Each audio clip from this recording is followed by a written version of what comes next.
আলহামদুলিল্লাহ, আমরা সর্বপ্রথম সেই মহান আল্লাহ তাআলার দরবারে শুকরিয়া জানাই যে মহান আল্লাহ তাআলা আমাদের সকলকে যাবতীয় কাজ থেকে বিরত রেখে পবিত্র জুমার দিন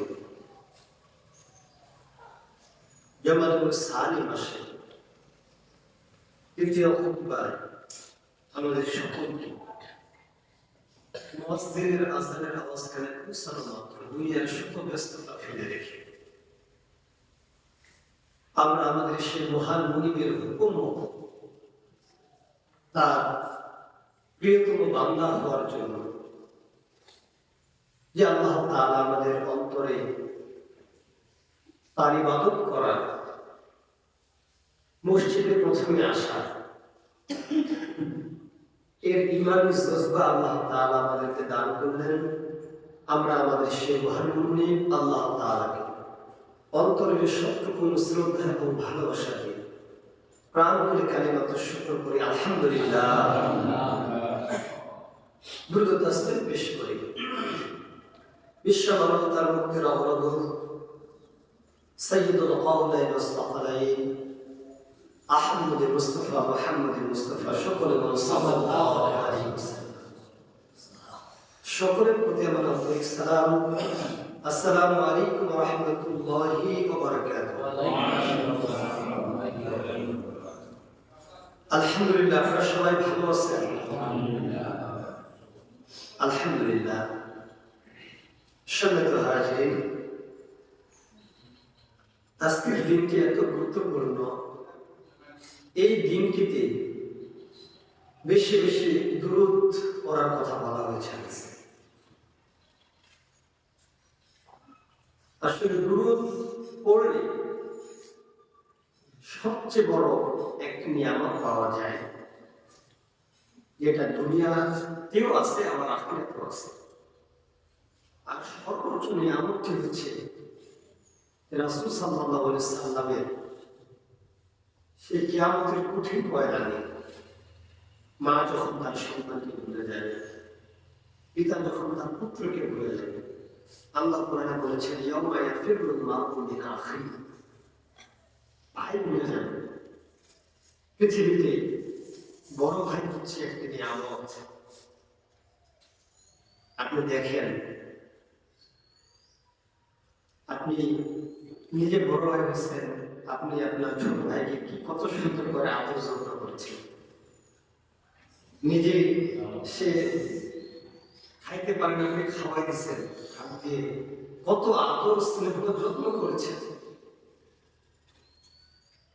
আখিরাতের জীবনে আল্লাহ বলেছেন ইয়াউমা ইয়াফিরুল মারউ মিন আখিহি, সেই দিন ভাই আপনাকে ছেড়ে যাবে, চিনতেন ওয়া উম্মিহি, এবং নিজের মা যে আপনাকে 10 মাস 10 দিন গর্ভ ধারণ করল, পেটে আপনাকে ধারণ করার পরে কত আদর কত যত্ন আত্মি দিয়ে আপনাকে মানুষ করলো, দুনিয়াতে আলো আসার সময় যে একটা যন্ত্রণা, আপনাকে দেখার সাথে সাথে তার সব যন্ত্রণা মুছে গেল।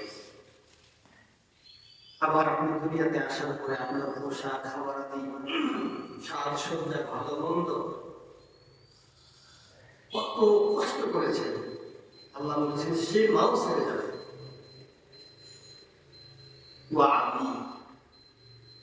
আর তোমার বাবা যে তোমার দেওয়ালের মতো তোমার পাশে দাঁড়িয়েছিল প্রতিটা সময়, যে তোমাকে সহায়তা করেছে, তোমাকে অর্থ দিয়েছেন, জায়গা সম্পদ দিয়েছেন, থাকার জন্য ঘর নির্মাণ করেছে,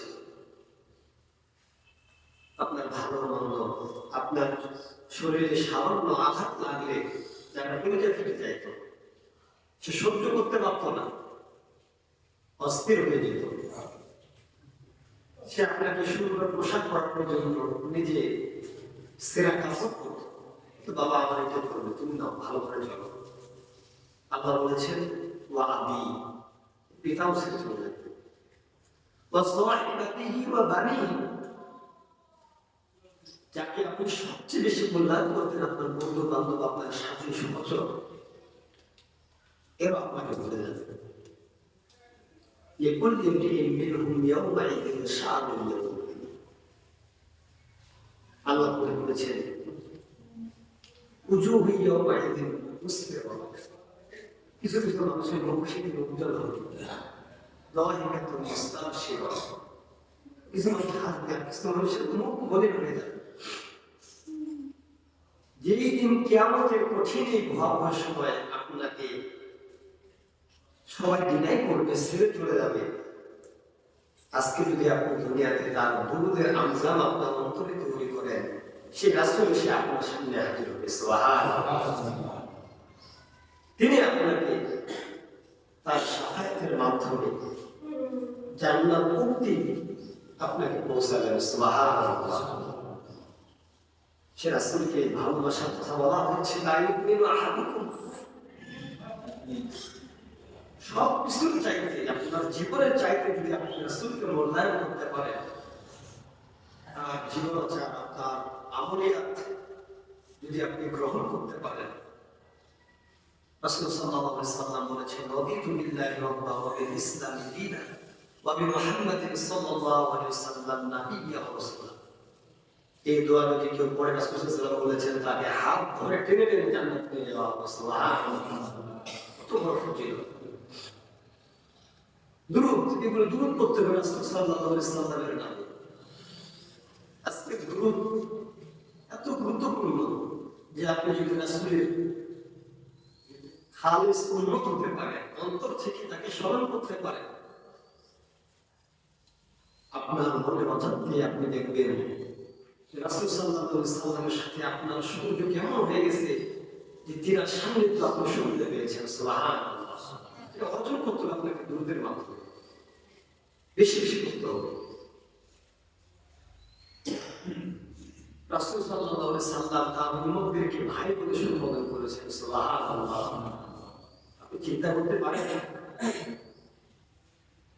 কত সম্মান আপনাকে আমাকে দেওয়া হয়েছে এই সম্মান কি আমাদেরকে ধরে রাখতে হবে না ঐতিহ্য অবশ্যই ধরে রাখতে হবে আপনি একবার সাল্লাল্লাহু আলাইহি ওয়াসাল্লাম পড়ার কারণে আল্লাহ আপনার 10টা গুনাহ মাফ করে দিয়েছেন সুবহানাল্লাহ যে নাম নিলে আপনার গুনাহ মাফ হয় যে নাম নিলে আপনার 10টা রহমত নাযিল হয় যে নাম নিলে আপনার আমলিয়াতের সমস্ত আমলগুলো স্বাচ্ছন্দ্যে আল্লাহ তাআলা কবুল করেন সেগুলো আমরা ভুলে যাচ্ছি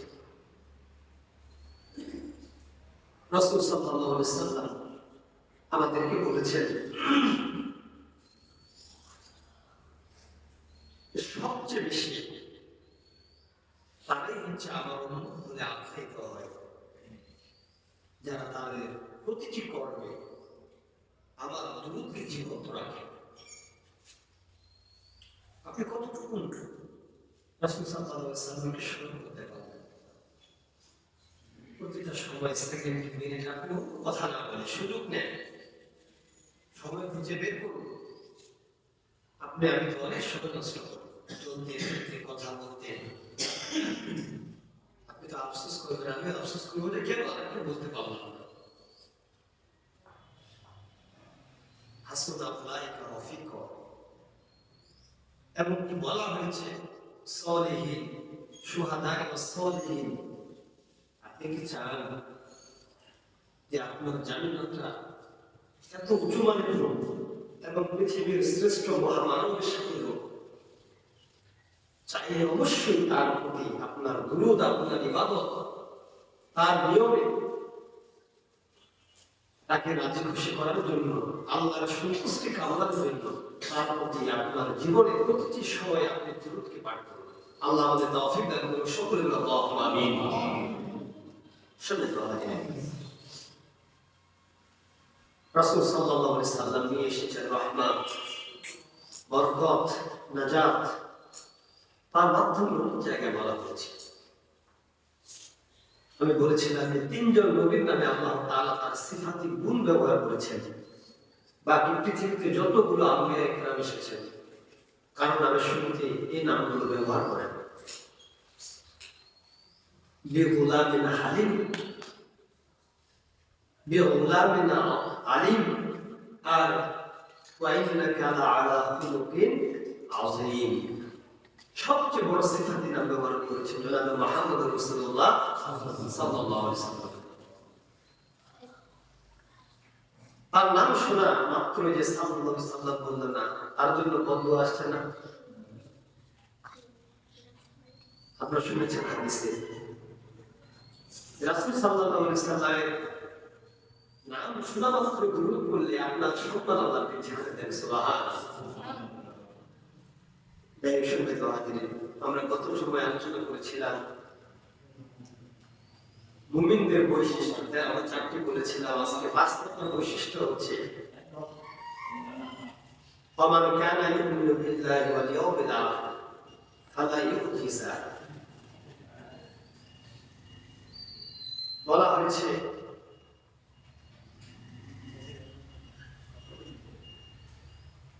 এই কি একটা সমস্যা হবে? আপনার কথা শুনে কাজটা না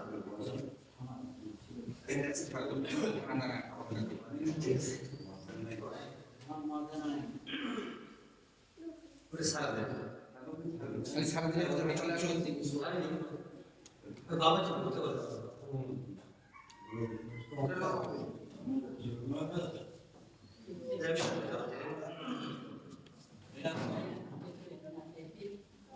একটা সমস্যা হচ্ছে আর কি।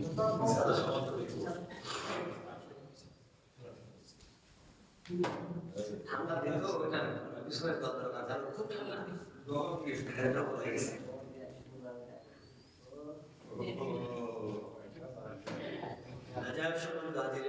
কল্যাণকর কাজ আসলে ঠান্ডা করে আমরা শুনি, আমাদের কথা আমরা শুনি। তো আমার রাসূল বলেছেন ومن كان يؤمن بالله واليوم الآخر فلا يجزع। যে ব্যক্তি মান কানা ইউমিনু বিল্লাহি, আল্লাহ তাআলাকে বিশ্বাস করে এবং আখিরাতকে বিশ্বাস করে, ফালা অতঃপর ইউজিজা, অবশ্যই সে যেন প্রতিবেশীকে কষ্ট না দেয়। সুবহানাল্লাহ। এটা মুমিনের বাসার আলামত হচ্ছে 5 নম্বর হচ্ছে কি, আপনার প্রতিবেশী আপনার যারা যেন কোনো কষ্ট না পায়। এই হাদিসের অংশে বলা হয়েছে ফামান কানা ইউমিনু বিল্লাহি ওয়াল ইয়াউমিল আখির ফালইউকরিম দাইফ। যে ব্যক্তি আখিরাতকে বিশ্বাস করে, আল্লাহকে বিশ্বাস করে, আল্লাহকে বিশ্বাস করলো আর আখিরাতকে বিশ্বাস করলো, ফালইউকরিম দাইফ, সে যেন তার আত্মীয়তার সাথে তার যে মেহমানদারিতা সে যেন সুন্দরভাবে পালন করে। সুবহানাল্লাহ। আপনি মনে করতে পারেন যে আপনার বাসায় মেহমান আসলে এত টাকা খরচ হলো, আসলে না। আল্লাহ রাসূল বলেছেন মেহমান আসলে তোমার রিজিককে আল্লাহ প্রশস্ত করে দেন। সুবহানাল্লাহ। মেহমান আসলে কি হয়, রিজিকটা আরো কি বৃদ্ধি হয়। আপনার বাসায় মেহমান আসলে বলুন তো, মেহমান কি সবটা খায়? আপনিও খান, আমিও খাই, মানে মেহমানও খাইলো আপনিও খাইলেন, আপনার পরিবারে একটা কি আনন্দ মুহূর্ত তৈরি হলো। আল্লাহ তাআলা তার রাসূল বলেছেন যে যার বাসায় মেহমান আসে, বান্দা বিশ্বাস করো যে সে তার রিজিক কিনে তোমার বাসায় সে মেহমান দেয়। সুবহানাল্লাহ। আর সে বাড়িতে সে যদি মেহমান বাড়িতে সুন্দরভাবে করার চেষ্টা করে, বৃষ্টির ফোঁটার মতো রহমত এবং বরকত আল্লাহ নাযিল করেন। সুবহানাল্লাহ। মেহমান বাড়িটার কথা আল্লাহ রাসূল বেশি গুরুত্ব দিয়েছেন। রাসূল সাল্লাল্লাহু আলাইহি ওয়াসাল্লামের জীবনীতে পাওয়া যায় তিনি আর হাতের রান্না কাফেররা পর্যন্ত খেয়েছেন। তিনি এমন কোন মানুষ বাদ করেন না, শেষ মক্কা সবাই খেয়েছেন। তিনি মানুষকে খাওয়াতে পছন্দ করতেন যতটুকু পারতেন। ইসলামের দুটা কল্যাণকর কাজের কথা বলা হয়েছে, যে একটা সালামকে বেশি বেশি দাও, আর একটা মানুষকে খাওয়াও। আল্লাহ রাব্বুল আলামিন এই কাজগুলো করার তৌফিক দান করুন সকলে বলে আল্লাহু আমিন। এটা হচ্ছে 5 নম্বর। 6 নম্বর কাজ হচ্ছে যে আল্লাহ রাসূল সাল্লাল্লাহু আলাইহি সাল্লাম বলেছেন যে তোমাদের ঘরে কোন ছবি মূর্তি লা ইয়াদখুলুল মালায়েকাতু বাইতান ফি কলফুন রাসূল, কোন ছবি মূর্তি এগুলো রাখবে না, কারণ এই ঘরে এগুলো রাখলে তোমাদের ঘরে রহমতের ফেরেশতা প্রবেশ করে। এই রহমত নাজিল হয় না সে বাসায়। রাসূল সাল্লাল্লাহু আলাইহি সাল্লাম তিনি ঘরে আসেন, দেখা করলেন যে ওহি আসতেছে না, কিন্তু ওহি আসার কথা ওহি আসতেছে না। জিবরাইল আসেন, পরে তিনি ক্লান্তি লগ্নে দেখলেন যে বাইরে যে কি ব্যাপার, এখনো আসা হচ্ছে না, কারণ তিনি বাইরে সব করতেছেন। জিবরাইল ঘরের বাইরে এসে বললেন যে আপনার ঘরের নিচে একটা কুকুর আছে, এটাকে আপনি বের করেন। যখন এই কুকুরটাকে বের করানো হলো তখনই তিনি জিবরাইলের ঘরে প্রবেশ করলেন। সুবহানাল্লাহ।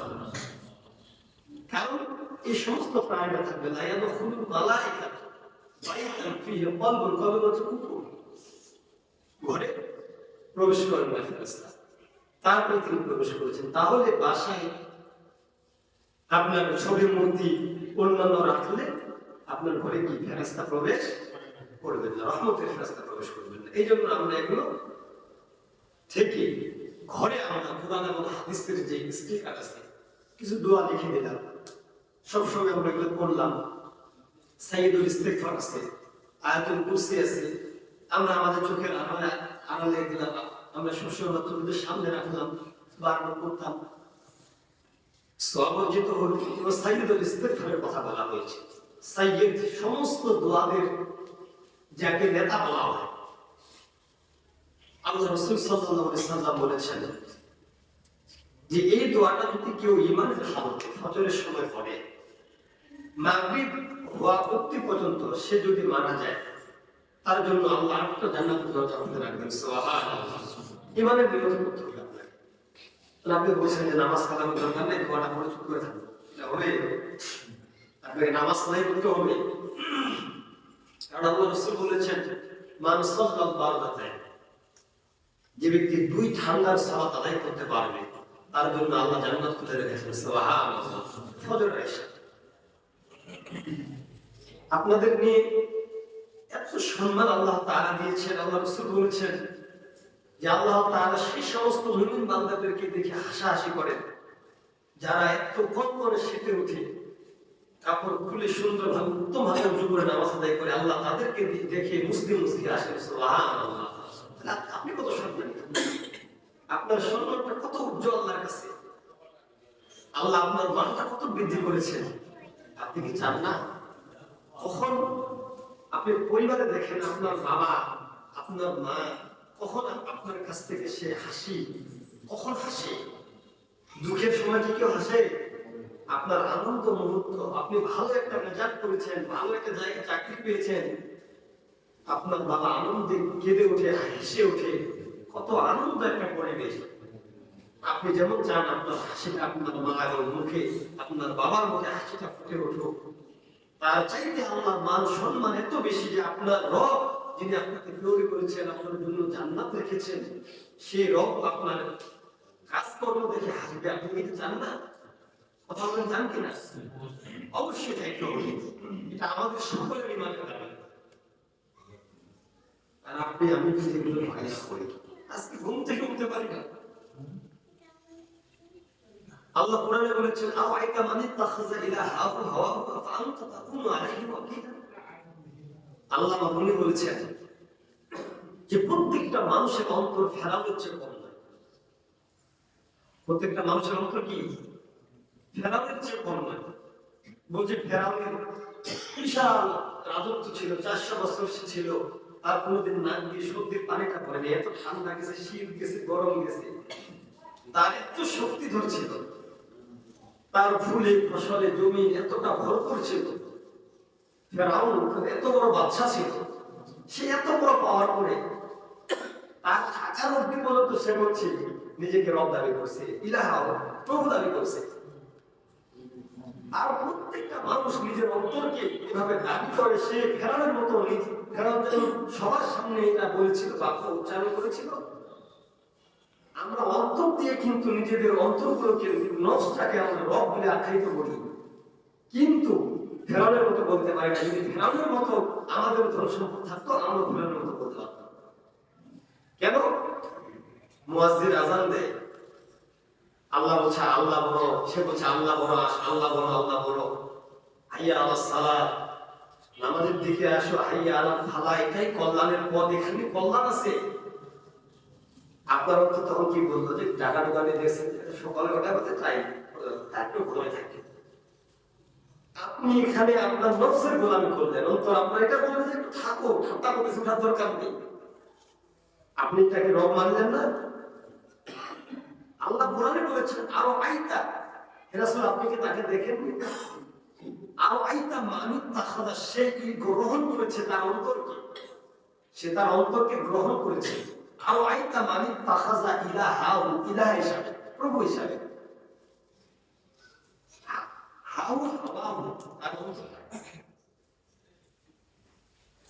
কেন এখানে এটা বললেন? কারণ অন্য আয়াতে বলেছেন কদ আফলাহা মান যাক্কা, যেটাকে পরিশুদ্ধ করলো সে তো সবকিছু তার পরিশুদ্ধ করলো। সুবহানাল্লাহ। মানে সেটাকে অন্তত কি করছে, রব ইলাহ হিসেবে করছে। তার অন্তর যেভাবে তাকে চালায়, তার পুরো বডি সে তেমন ভাবে চলে। এই জন্য আমাদেরকে আল্লাহর এই হুকুমতের জন্য আমাদেরকে নির্দিষ্ট সময়ে 5 ওয়াক্ত, যতই ঠান্ডা আসুক না কেন, যতই গরম আসুক না কেন, আমরা সুন্দরভাবে উত্তমভাবে উজু করে আল্লাহর ইবাদত শামিল হওয়ার চেষ্টা করবো। আল্লাহ তৌফিক দান করুন, সকলে আল্লাহুম্মা আমিন। শুধু চেষ্টা নয়, সর্বোচ্চ চেষ্টা করতে হবে আপনাকে, এটা ফরজ। প্রত্যেকটা উলামায়ে কেরামের ঐক্যমত আছে সুন্নত নফল নিয়ে, মুস্তাহাব নিয়ে। কেউ বলেছেন মুখের উপর, কেউ বলেছেন নাভির উপর, কেউ বলেছেন নাভির নিচে, কেউ কুরবানিকে বলেছেন আপনার সুন্নতে মুআক্কাদা, কেউ বলেছেন ওয়াজিব। এই বিষয়গুলোতে মতানৈক্য আছে, কিন্তু সমস্ত আলেমের এক মত যে কেউ যদি নিজে ইচ্ছা মতো নামাজ ছেড়ে দেয় সে কাফের হয়ে যাবে, নাউযুবিল্লাহ।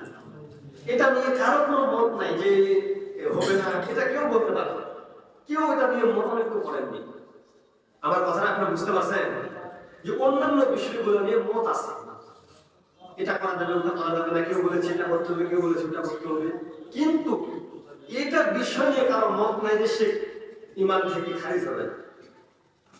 সবারই মত একেবারে স্ট্রং। তা আপনি যদি মনে করেন আমি নামাজ পড়লাম না, শুক্রবারে জুমার দিনে একদিন নামাজ পড়লাম আমি হয়ে গেলাম ঈমানদার, আসলে না ভাই, আপনি ভুল বুঝছেন। আপনি ভুলের ভিতরে আছেন। আপনার অন্তরকে আপনি পরিশুদ্ধ করে 5 ওয়াক্ত নামাজ জামাতের সাথে আদায় করার চেষ্টা করুন। আল্লাহ তৌফিক দান করুন, সকলে আল্লাহুম্মা আমিন। আল্লাহ রাসূল বলেছেন যে ওয়া বাকা আলা খাতিয়াতিহি। এক নাম্বার এই হাদিসের প্রথম অংশে বলেছেন আলা লিসানি। 7 নাম্বার গুণের কথা বলতেছি যে লিসানে যে ব্যক্তি তার এই জিহ্বাকে বন্ধ করতে পারে। আল্লাহ রাসূল সাল্লাল্লাহু আলাইহি সাল্লাম একদিন সাহাবী মুয়াজ রাদিয়াল্লাহু তাআলা কে নিয়ে আসলেন। আসার পরে দেখা দিচ্ছেন যে মুয়াজ এটা তোমার সবচেয়ে বেশি তার জিহ্বাকে নির্ভর করছেন যে অনেকগুলো নসিহত করা বলে বলতেন যে এটা তুমি পালন করো। হযরত আব্দুল্লাহ ইবনে হযরত আব্বাস রাদিয়াল্লাহু তাআলা রহিমুল মুফাসসিরিন যাকে বলা হয়, তিনিও বলেছেন হে জিহ্বা, তুমি এমন কোনো কথা বলো না যার মাসুল আমার পুরো অঙ্গপ্রত্যঙ্গগুলোকে দিতে হবে, এমন কোনো কথা বলো না। হযরত আবু বকর রাদিয়াল্লাহু তাআলা এটাকে টেনে বের করে তিনি বলছেন যে তুমি উল্টো পাল্টা কোনো কথা বলো না, তুমি তোমাকে নিজেকে তোমার দ্বারা যেন আমি নিজেকে হেফাজত করতে পারি। আর এত জিহ্বা নিয়ে সত্য করছিলেন যে আল্লাহ রাসূল বলেছেন জিহ্বা প্রতিদিন সকাল যখন হয় মানুষের পুরো সমস্ত অঙ্গ পতঙ্গগুলো জিহ্বাকে বলে হে জিহ্বা শোনো, তুমি যদি তোমাকে ঠিক রাখতে পারো আমরা পুরো শরীরটা সবকিছু আমরা ঠিক, আর তুমি যদি একবার বেফাসকা এবং কোনো খারাপ কাজের নিয়ন্ত্রণ নিজেকে ব্যবহার করো তাহলে আমাদের পুরো অঙ্গগুলো দুর্বল হয়ে যাবে। কথা বলে ঠিক না? কারণ আপনি মুখ দিয়ে এমন একটা বাজে কথা বলেছেন, আপনার হাতে সম্মান থাকে আর আপনার পুরো অঙ্গের সম্মান থাকে না। এই জন্য আমাদেরকে এটা হেফাজত করতে হবে। 2 নম্বর ওয়াসিয়া, আপনার বাড়িকে প্রশস্ত করতে হবে, বাড়িটাকে প্রশস্ত করতে হবে, ঢাকা করতে হবে। 3 নম্বরে ওয়া বাকা আলা খাতিয়াতিহি, আর নিজের পাপের জন্য আপনাকে কান্না করতে হবে। আপনি পাপ করেছেন, আপনার পাপের জন্য কান্না করুন, 2 চোখের পানি ঝরান। সময় তো আদিন শেষ একটি কথা বলে শেষ করতেছি। সর্বশেষ যেটি কথা, আপনাদের মৃত পিতা মাতা যারা দুনিয়া ছেড়ে চলে গেছেন তাদের জন্য বিশেষ করে দোয়া করুন। আল্লাহ রাসূল যখন মেরাজে গেছেন, মেরাজে গিয়ে দেখলেন যে একজন ব্যক্তি সে জান্নাতের একটা স্তরে ছিল, পরক্ষণে আরেকটা স্তরে সে উন্নীত হলো। জিবরাইল আমিনকে জিজ্ঞাসা করা হলো সে কেন খালি তার পদোন্নতি হচ্ছে, সে উপরে উঠতেছে, তার কি ফায়সালা? আল্লাহ রাসূলকে বলা হলো যে তার সেই আহলে বাইত এবং পরিবার যে রেখে আসছে তারা তার জন্য দোয়া পৌঁছাচ্ছে, আল্লাহ তার সম্মান বৃদ্ধি করতেছেন। সুবহানাল্লাহ। আপনি যদি আপনার জিহ্বা দিয়ে দোয়া করুন, আপনার পিতা মাতার সম্মান আল্লাহ উন্নত করবেন। আর আপনি যদি এটাকে ব্যবহার করে খারাপ কাজ করেন, আল্লাহ রাসূল আবার পক্ষান্তরে দেখলেন যে একজন ব্যক্তি তার হাতগুলো লোহার নখে পরিণত হয়ে সে তার নিজের মুখটাকে এভাবে বারবার চামড়াগুলো খসাচ্ছে। জিবরাইল আমিনকে জিজ্ঞাসা করলো সে কেমন কেন এমন তার শাস্তি হচ্ছে, যে সে সবসময় তার জিহ্বাকে কন্ট্রোল করতে পারবে। আপনি চান আপনি নিজের খেয়ে নিজের পরে নিজের ভালো মতো চলতে গিয়ে মানুষের কথা বলে আপনার জিহ্বাকে ব্যয় করবেন আর আপনি নিজে জাহান্নাম ভোগ করবেন? এটা বকাসানা, এটা কেউ করে ভাই? আপনি দোয়া করবেন আপনার পিতামাতার জন্য। সংক্ষিপ্ত একটি ঘটনা, হযরত আশরাফ আলী থানভী রাহিমাহুল্লাহ, নাম শুনেছেন আপনারা অবশ্যই। তিনি অনেক বিজ্ঞ পণ্ডিত ছিলেন, বিদগ্ধ পণ্ডিত ছিলেন। এর রাতে একবার স্বপ্নে দেখলেন যে তার নিকটতম একটা বন্ধু ছিল, ওই বন্ধু কিছু হাদিয়া চাইছে যে হে আমার বন্ধু আশরাফ আলী থানভী, তুমি আমার পরিবারের কাছে যায় একটু বলো তো আমার জন্য যেন একটা হাদিয়া পাঠায়। ওই বন্ধু কিন্তু মারা গেছে। আশরাফ আলী থানভী তো যেন তেমন ইমাম না, তাদের স্বপ্নগুলো অধিকাংশ সত্য বাছাই করতেন। তিনি তখন তার পরিবারের খুঁজে গেলেন। তার পরিবারের সাথে তার একটা মেয়ে ছিল, তো মেয়ের কাছে যায়, বাসায় খুঁজতেছে, বাসায় সালাম দিয়েছেন যে বাসায় কেউ আছে কিনা। তো তার মেয়ে গোসল করতে গেছে। গোসল করার পরে যখন পরিপূর্ণ সে একেবারে আবায়তা পড়ার পরে আশরাফ আলী থানভী রাহিমাহুল্লাহ সেখানে গিয়ে দাঁড়িয়েছেন যে হে মেয়ে, তোমার বাবা তোমার কাছ থেকে কিছু হাদিয়া চেয়েছে যে তুমি তোমার বাবার জন্য কিছু করো। আর ওই মেয়ে কিন্তু অতটা ইসলাম পরিপন্থী ছিল না, অতটা ইসলাম গুরুত্ব দিত না। তখন সে কি করছে, ওই যে গোসল করার পরে সে কাপড় ধোয়ার জন্য যে জায়গাটা থাকে ওখানে বসে আছে, তখন ওই মেয়ে কি করছে, হাতটা নিচে ঢোকাই দিচ্ছে, পানি দিয়ে এভাবে একটা দিচ্ছে যে যাও তোমাকে আমার বাবার জন্য এই হাদিয়াটা দিলাম। আশা করে থানভী রাহিমাহুল্লাহ একটু বিসম্মিত হয়ে গেছেন যে কি ব্যাপার, আমি তার কাছে বাবার জন্য কিছু হাদিয়া চাইলাম, দোয়া করতে বললাম, আর সেটা হলো। তিনি একটু কষ্ট পেয়ে ঘুরে আসলেন। আসার পরে কিছুদিন পরে আবার তাকে স্বপ্ন দেখানো হলো যে হে বন্ধু, তুমি আমার প্রচুর উপকার করেছো, তোমাকে যে একটা দায়িত্ব দিয়েছিলাম, তো সেই দায়িত্ব তো আমি দেখতেছি সাকসেস। আশরাফ আলী থানভী বলছে আমি তো দেখলাম উল্টা, কিন্তু সে বলতো সুখে আছে, তার কাছে হাদিয়া পৌঁছে গেছে। তখন এই ঘটনার নকল নিয়ে এসেছেন যে ওই মেয়ে যখন হাতটা এভাবে দিয়ে পানিটা আস্তে আস্তে মারছিল, এক জায়গায় এক প্রাণী সে পানির তৃষ্ণার জন্য হা করে মুখ মিলাচ্ছে, সে উঠতে পারে না, পানিও খাইতে পারে না, আর মুখে এসে ওই পানি ছিটে বেড়া পড়েছে। যে সে খাওয়ার পরে আল্লাহ শুকরিয়া আদায় করেছে যে তাকে খাওয়াল আল্লাহ তাআলা যেন তাকে অসংখ্য নিয়ামত দিয়ে আল্লাহ ভরপুর করে, তার জন্য দোয়া করেছেন। এই দোয়া আল্লাহ পৌঁছায় দিয়েছেন। সুবহানাল্লাহ। তাহলে সে সামান্য কিভাবে তার দোয়া তার কাছে পৌঁছে গেছে। আপনি আমি যদি আপনার আমার বাবা মায়ের জন্য ভালো কিছু কাজ করতে পারি, কিছু দান সদকা করতে পারি, তাদের উদ্দেশ্য করে, আপনি বিশ্বাস করেন আল্লাহ তাআলা আপনার অন্তরে চাইছে আসলে দেওয়ার জন্য, আপনি দিতে পারেন নাই, নিয়ত রেখেছেন, আল্লাহ আগে তা কবুল করে ফেলবেন। সুবহানাল্লাহ। এজন্য আমরা ফিরে আসি আল্লাহ রাব্বুল আলামিন আমাদের সকলকে তৈয়বা এবং সিয়াতে কুল্লিয়া দান করে আমরা যেন পাঁচ ওয়াক্ত নামাজ জামাতের সাথে আদায় করতে পারি, এবং পিতামাতার জন্য সর্বোপরি কিছু না দিতে পারলেও প্রত্যেকটা দোয়ায় যেন আমরা রব্বির হামহুমা কামা রাব্বায়ানি সগীরা বলতে পারি। এমনও কিছু আলেম আছে তারা বলেছেন যে আপনি সালাম ফিরানোর আগে যে দোয়া মাসুরা আমরা পড়ি, অবশ্যই আপনি যেন সেখানে পিতামাতার জন্য দোয়া করে তারপর সালাম ফিরান, কারণ এখানে দোয়া আপনার কবুল হয়।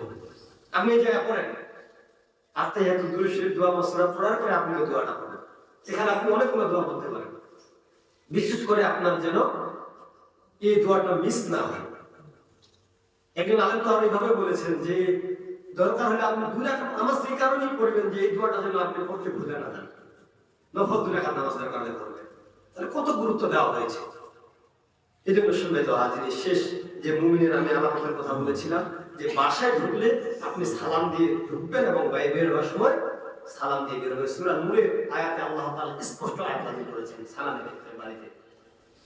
এর মধ্যে রহমত এবং বরকত নাজাত আল্লাহ তাআলা দেন। আমরা ফিরে আসি, আল্লাহ তৌফিক দান করুন। শুকরুন আল্লাহুম্মা আমিন। সুবহানাকাল্লাহুম্মা ওয়া বিহামদিকা আশহাদু আল্লা ইলাহা ইল্লা আনতা আস্তাগফিরুকা ওয়া আতুবু